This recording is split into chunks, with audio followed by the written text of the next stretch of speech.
நம்மளை அடிமைப்படுத்துற ரெண்டாவது பெரிய விஷயம் இந்த செல்போன். இந்த செல்போன்ல நம்ம எவ்வளவு அடிமைப்பட்டு கிடக்கும் பாருங்க. அது ஒரு மாய பிசாசு. நம்ம எவ்வளோ இம்பார்ட்டன்டான வேலையில நம்ம இருந்தாலும் டிங்னு அந்த மெசேஜ் சத்தம் கேட்டோன்னா எல்லாத்தையும் விட்டுட்டு உடனே அதை பார்த்துட்டு தான் நம்ம திருப்பி அந்த வேலையில ஈடுபடுவோம்.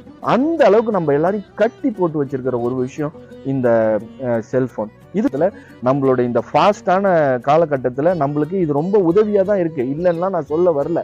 ஆனாலும் இது எந்த அளவுக்கு நம்மளுக்கு தேவை அப்படிங்கிறத நம்ம பார்க்கணும். என்னத்துக்காக அந்த செல்போன் இருக்கோ அதுக்காக மட்டும் நம்ம பயன்படுத்த நம்ம கத்துக்கணும். எப்ப பாரு அதுலயே மெசேஜ் வந்துட்டுனா உடனே எல்லா வேலையும் விட்டுட்டு அந்த மெசேஜ் என்னன்னு நம்ம பார்த்துட்டு தான் அடுத்த வேலையை பார்ப்போம். இல்லை ஏதோ ஒரு நோட்டிபிகேஷன் வந்ததுன்னா அந்த நோட்டிபிகேஷன் என்னன்னு பார்த்துட்டு தான் அடுத்த வேலை பார்ப்போம். இல்லையா சத்தமே இல்லையா கொஞ்ச நாளைக்கு என்ன எதுவுமே நோட்டிபிகேஷன் வரலன்னு அதை எட்டி பார்ப்போம். சாப்பிட்ற நேரத்துல தூங்குற நேரத்துல நம்ம